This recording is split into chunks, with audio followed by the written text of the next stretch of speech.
नमस्कार. माझं नाव प्रशांत निकम आणि महाराष्ट्र माझा या चॅनलमध्ये तुमचं सर्वांचं स्वागत आहे. मित्रांनो, आपण नेहमीच नवनवीन विषय घेऊन येत असतो. त्यामुळे जर चॅनलला सबस्क्राईब केलं नसेल तर सबस्क्राईब करा, लाईक करा आणि शेअरही करत जावा. तर मित्रांनो, आत्ता जे राज्यामध्ये चाललेले 29 जवळजवळ महानगरपालिकांच्या निवडणुका आहेत. ही जी रणधुमाळी चाललेली आहे मित्रांनो, याच्यामध्ये तुम्ही पाहत असाल की आज आपला विषय आहे की मुंबईचा मलिदा कोण खाणार. मुंबई एक असं शहर आहे मित्रांनो की भारतातल्या काही राज्यांचं बजेट पेक्षा जास्त बजेट हे मुंबई महानगरपालिकेचं असतं. म्हणून ती मुंबई महानगरपालिका कुणाच्या ताब्यात पाहिजे यासाठी जी चाललेली चढाओढ आहे आणि तिकिटासाठी झालेले काही खून असतील, काही लोक तुम्ही बघत असताल किती नाटक करतात, बेशुद्ध पडल्यासारखं करतात, बीपी वाढल्यासारखं करतात, काय काय ज्या ज्या लोकांची तिकीट कापली ती लोक काय काय करतात तुम्ही सोशल मीडियावर तर नक्कीच पाहत असाल.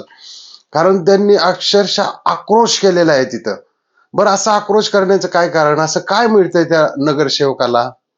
तर बघा मित्रांनो, मुंबई महानगरपालिका A+ श्रेणीमध्ये येते. कारण त्याच्या 4 श्रेणी आहेत, A, B, C आणि D. तर ही येते A+ मध्ये. म्हणजे हिचं जवळजवळ बजेट जे आहे ते 50 ते 60 हजार कोटींचं असतं. आता इथले जे नगरसेवक असतात त्यांना काय मिळतं, तर त्यांना एक 30,000 रुपयापर्यंत मानधन मिळतं. पण ते त्या मानधनासाठी लढतायत का, किंवा मुंबईच्या सर्वांगीण विकासासाठी लढतायत का? तर नाही. तिथं जे कॉन्ट्रॅक्ट मिळतात, मग ड्रेनेज लाईट असेल किंवा तुमची स्ट्रीट लाईट असेल किंवा बरेच काही कॉन्ट्रॅक्ट मिळतात त्या ठिकाणी. तर ते कॉन्ट्रॅक्ट मिळण्याची जी चढाओढ चाललेली आहे, टक्केवारीची चढाओढ, तर तिथं एका एका नगरसेवकाला एका एका वार्डमध्ये 10-10 कोटी रुपये, 20-20 कोटी रुपये असे कॉन्ट्रॅक्ट मिळतात. आणि मग त्याच्यातून मिळणारा हा मुबलक पैसा, यासाठी जी चाललेली तडजोड आहे, ही मित्रांनो तडजोड चाललेली आहे पैसे देऊन तिकीट मिळवणे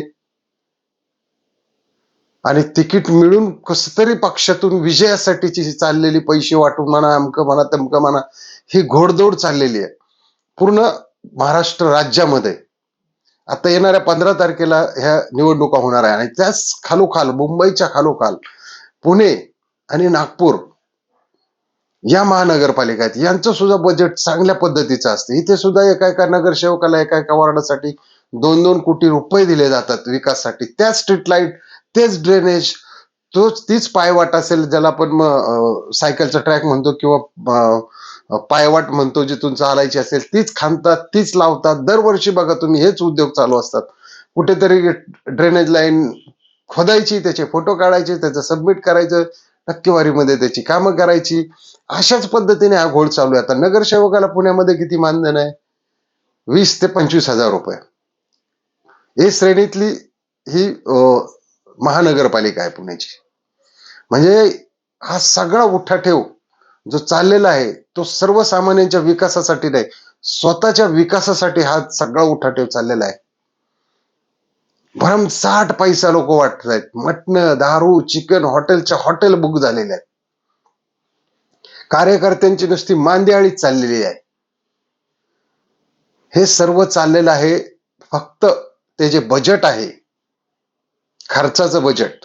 पक्षाने सुद्धा तिथं भरपूर ताकदी लावलेल्या आहेत. आपण काय कुठल्या पक्षाचं नाव घेणार नाही, पण तिथं मात्र पक्षाने भरपूर ताकदी लावलेल्या आहेत.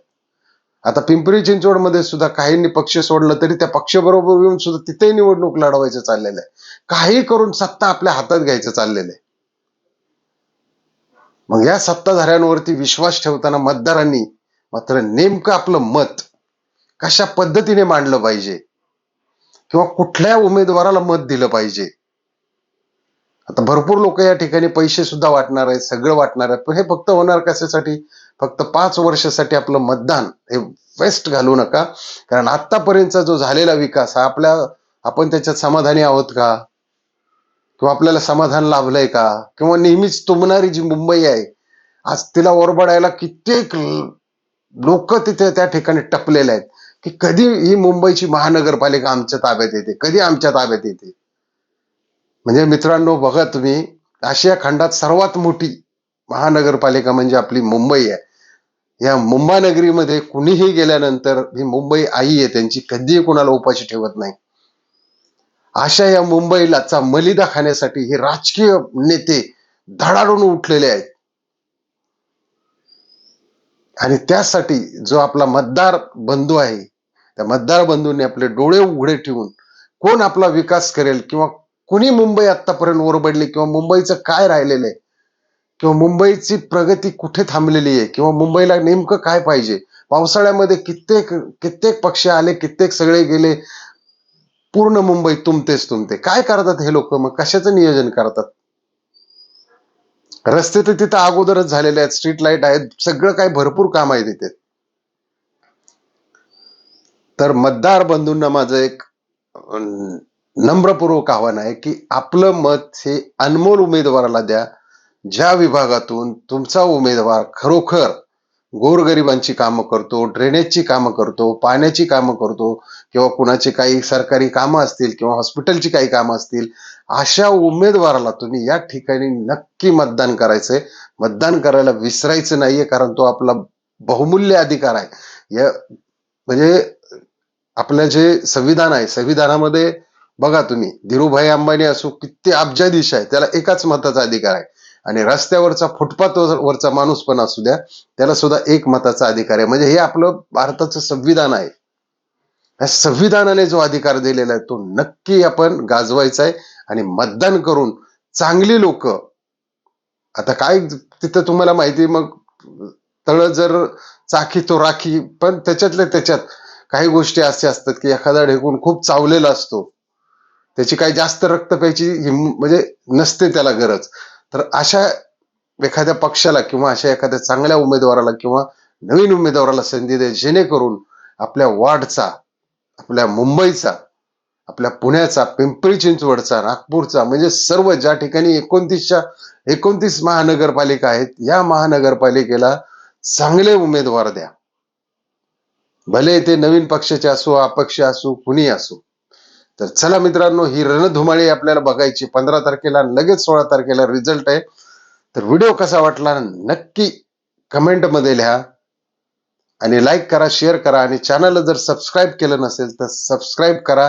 आणि बघूया आपण 16 तारखेला या मुंबईचा मलिदा कुणाच्या हातात येतोय आणि काय मुंबईचा विकास होतोय. जय हिंद, जय महाराष्ट्र.